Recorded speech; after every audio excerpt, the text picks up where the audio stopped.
Perplexity, Databricks, and Laude. That's right. Yeah, I have founded no companies, so. Okay. Yeah, It's always a first. Yeah, I don't really know. Easy. I don't want to have employees. I don't want to be responsible for anyone.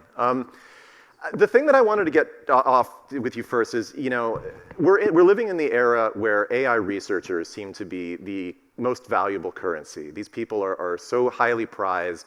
A lot of money spending recruiting these people. You've created it's called Slingshot, which is like a Y Combinator for AI researchers. Why don't you explain to us a little bit what Slingshot is supposed to do and how it fits into this era where AI researchers are so highly prized? Sure, yeah. So Laude is this weird hybrid thing that is an organization that gives the right resources to researchers at the right time. And that can be grant writing, no strings attached, resources for projects that are trying to ship as open source or have hopes of downstream becoming startups. And then eventually we also have this venture arm that is formed by researchers. So we have these 50 closing in on 100 top researchers, all PhDs or professors, and many in industry. Many have done, like 1 in 4 have done a unicorn, founded a unicorn. And so the idea is to create a cooperative venture fund that invests into this index-like fund over in the community that they're part of. And sorry, I think we're getting. Yeah, can we hear? Good. Yeah. And then this first half that does no strings attached grant writing is a nonprofit. Mm-hmm. And the goal is to essentially build a mechanism that is an opinionated form of funding and resourcing projects that we think can create the next Databricks, the next Perplexity, or create the next open source breakthrough. Everything should be done in the open on that leg. And so this batch of about a dozen research projects just receives free money to accelerate the rate at which they might have a world-changing breakthrough. And really pumped about the top researchers, lots of Berkeley, Stanford, other top universities in that batch, like ArcAGI is in there, not a Berkeley, Stanford project. Yeah. Lots of core, what I think of as like at the heart of this paradigm research projects, things like evaluations to try and get us beyond math and coding skills only. So catalyzing research and incentivizing researchers to go after harder to measure progress areas where applications are harder to measure and less verifiable. So actually several benchmarks by researchers that are kind of bleeding edge frontier and on evaluations. There's applications like a project called Biomni that is a tool bench for scientists across physics and mostly biology, and helps them to accelerate small molecule discovery and basically these frontier applications of AI. We're trying to find the world's best researchers, and we are finding them, and then we're just helping them with not only cash, but also advice about finding their first open source users, introductions, the things that researchers actually need more than anything. GPUs, yes, for sure, but also the best practices for behaving like a startup, but while they're still doing open research. And what that means is essentially marketing and product. So on the marketing side, it's how do you get on the homepage of Hacker News? How do you get introductions and build relationships with reporters? Oh, God. And then, how do you get on this stage? Yeah. So we try to give them stages, broker introductions, help them capture the world's attention. And on the product side for research, we try to help them find their users within 1 to 3 months of starting the project. Yeah. That's something researchers don't tend to do. So you don't just teach them to go direct when it comes to the media. So that's fine. Yeah. Actually, what I'm interested in is, this paradigm of the technical co-founder has been around for a long time in the tech industry. Is there anything unique about AI technical co-founders or researchers as a founder that you realize? It's much more academic to me. Like, these are people that are used to kind of insulated research projects rather than like real world applications. I mean, what have you kind of observed so far? Historically, there was this perception that researchers were more academic and would stay in their own lane. When we started Databricks 15 years ago, it was not an advantage to be a researcher, a PhD, and professor when it came to raising money or recruiting per se. We were thought of as science experiment or ivory tower, and the MBAs sort of were holding the steering wheel. Mm-hmm. And I think 2 big things have shifted since then in the last 2 decades. Essentially, the first is that in the AI paradigm, the researchers are clearly emerging as the powerful stakeholders. So if you look at like the Sam versus Ilya, or the Jeff Dean versus Sundar, the people making the decisions in the trenches building Gemini, or open source researchers building Quinn, or building Marin, these open models, they're the ones who are essentially, with each small decision, some of which become little breakthroughs or big breakthroughs, nudging the fate of humanity. And so I think that the world is waking up to that, as the rate at which these breakthroughs are impacting society is accelerating, and we're seeing researchers have become kind of the #1 attractive. And they're a bit more attuned to those sort of kind of philosophical first principles questions, you think? Oh, absolutely. But I think the skill of a researcher is to essentially boil down all this complexity to some essence, some nugget. That's what we write our papers about and try to become famous and get our Turing Award or our Nobel Prizes about. If you just apply that to the strategy you need to decide where's the market going, the same skill set leads to like the Larry and Sergeys, who themselves are researchers, or like Arvind, or what we did with Databricks. Right. So let's talk actually about Databricks, which began as an open source project, or was built on top of open source technology. Obviously, open source is a major factor right now in the world of AI. It's a very broad question, but like, what's your stance on how open source models have developed at this point? It seemed like they were really hot for a while. There was a lot of heat behind DeepSeek and Llama and maybe Mistral's open source models. That's changed quite a bit. Are you bullish on open source as like a foundation model? Oh, I don't think it's changed at all. If you just look at what Moonshot published a couple days ago with their most recent Kimi, it's achieving state-of-the-art with proprietary on several types of benchmarks, not across the board, but for certain areas. Research-based and open models are definitely neck to neck and closing the gap with proprietary models. And that's coming a little bit as the scaling laws that have applied on this early, super expensive training have started to hit their S-curve, and the researchers who have a lot fewer resources, 1,000 times fewer dollars and GPUs and horsepower in terms of the team, they've had this massive disadvantage, open versus proprietary. VC funding on the one hand, and NSF funding, which is unfortunately being dismantled and cut back at the most critical time to double or quadruple or 10x the investment. So this disadvantage they've had is actually diminishing a little as the scaling laws shift to post-training, where the cost of doing the frontier research has gone down in the most recent kind of 6 months and year. Yeah. Who's going to continue funding open source, though? What's your expectation? Well, I am, for one, okay. And not just me. Laude, the idea, as I mentioned, is this foreign buy. We have these 50 researchers put money in the venture fund, and now way more than 50. Like, there's basically a lot of demand from technologists who want to participate more actively in the ecosystem and with their dollars. And so what I do is I ask researchers especially billionaire researchers who've achieved success through starting companies, to write two increasing checks. Number of those billionaire Yeah, more and more. Yeah.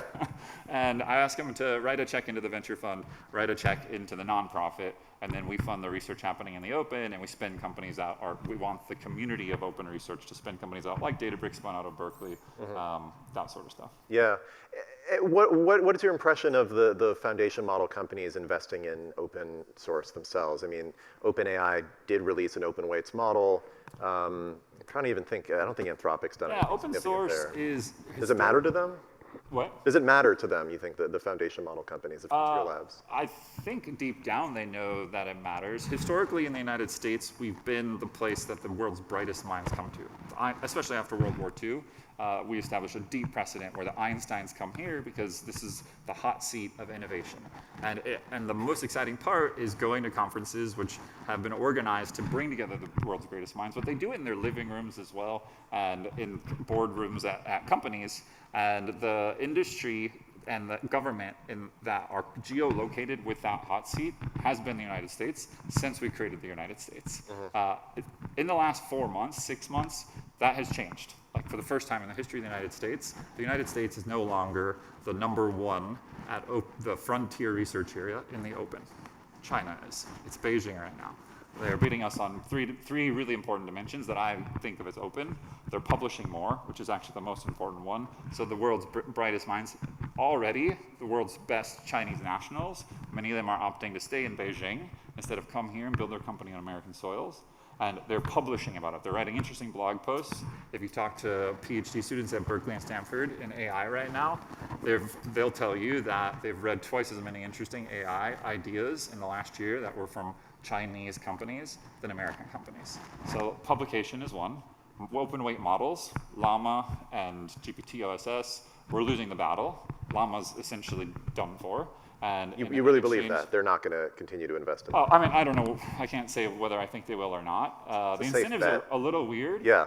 And in China, the incentives are also weird. It's just that they declare centrally that their companies should talk to each other and collaborate. And so the diffusion of innovation, the rate at which they're able to have these breakthroughs, and the amount of resources they're pouring into open research is much larger than in the United States right now. And that's, again, because in the United States, VCs, and I'm an investor, so I'm part of the problem in some sense, have done nearly infinite funding on the proprietary research, and meanwhile, the nonprofit and the public sector have either stayed the same, which is what's happened with the nonprofits, and the public sector has pulled back. At the time when you need 10 to 1,000 times more resources for the open source. Yeah. So yeah, I don't think. And what's happening at Meta and OpenAI, and not at Anthropic even, is not open source. It's not publication of ideas or software that can lead to a thing like a transformer architecture. The breakthrough in the first place for the Gen AI paradigm was way back when Google published the transformer architecture. Sure. And everybody started using it. So it was both publication and the ability to implement it in open source models, like PyTorch or something. Yeah. And how much of a risk do you think it is ceding open source to China? I mean, what are you giving up if you... Existential for democracy. Okay, that's a good one. Yeah, I think democracy's fucked if we do this. Yeah. You want to expand on that a little? Yeah. For me, AI is going to be the most powerful. It is the most powerful technology paradigm we've encountered. I'm not young, I guess. I'm 42 now, but I'm at the age where I got to live through the personal computer, as personal computers rolling out, the internet, social, mobile, smartphone, big data, public cloud, and now AI. And this one dwarfs everything else. Intelligence is like. Thank you for leaving out crypto, by the way. What? Thank you for leaving out crypto. Oh, yeah, I don't really. It's all right, anyway. Yeah. It's fine, yeah. I guess. Yeah, but anyway, so this is democracy. Yeah, so the country or the place that gets to these massive society, and society's changing already. Education's being rewritten. My wife's a professor. Everything is shifting already in many areas of society because of intelligence. The nation that achieves that first has either the most powerful weapon or the most powerful device to accelerate their innovation.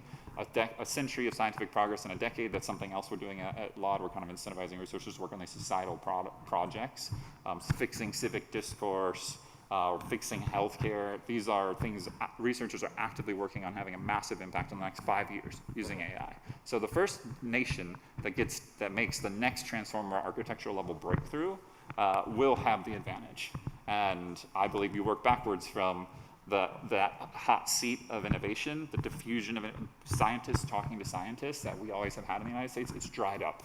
All of them are getting sucked into Anthropic and OpenAI, and that's because they're getting offered $2 to $3 million a year, and they're leaving their $53,000 PhD salary from Berkeley to take that offer. It's nearly impossible not to say yes to that. Yeah. I would do it if I was in their shoes, I think, probably. I hope I wouldn't, but probably if I'm honest. Yeah. And so none of the innovation is happening the way it used to.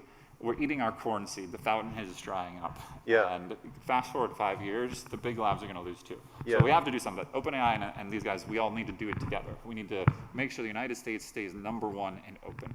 I don't know if you've had these conversations, but how open is the government to this sort of, this requires sort of a national centralized push to kind of prioritize this sort of thing. Clearly they're doing that in China. Is there any conversation at the political level that you've had with them about this? These kind of conversations are surprisingly hard to get something organized. Literally, when you talk to the government, you have to deal with politics. I'm used to dealing with corporate politics, with startup politics, with academic politics, who's going to be first author. I am not used to dealing with politics. Yeah. That's what you have to deal with if you're going to go talk to the government. And you can tweet at David Sachs. Yeah, for sure. Yeah. I can meet with David Sachs too. And yeah. The government does want to do something about it, absolutely. We need to. They need to. All of us need to. It's like the thing that every bright mind on the planet should be thinking about right now. Yeah.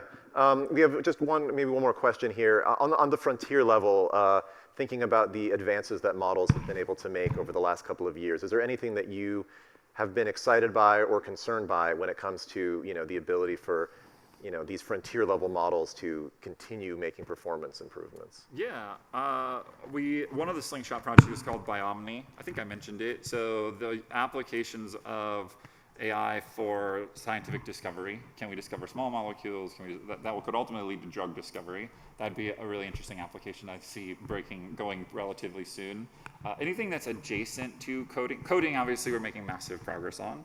Even within coding, there's a big focus from the research that we need some breakthroughs on, from solving issues to building entire applications. So going from something like a design doc to, building AI equivalents of engineering organizations, which have product managers and engineering managers and their own types of politics. So within coding, there's interesting frontiers, applications-wise. That's going to go probably first. But I think things like data science would be the next layer out. Even accounting would be farther out, but still numerical, so you stick to that. Things like science or civic discourse are the ones I'm most excited about. And there's still a lot of wood to chop, but I think those are not too far off either, real breakthroughs. Great, very vertical specific. Well, sorry we have to cut it off here, but thanks so much, Andy, for joining us. Yeah, my pleasure. Yep.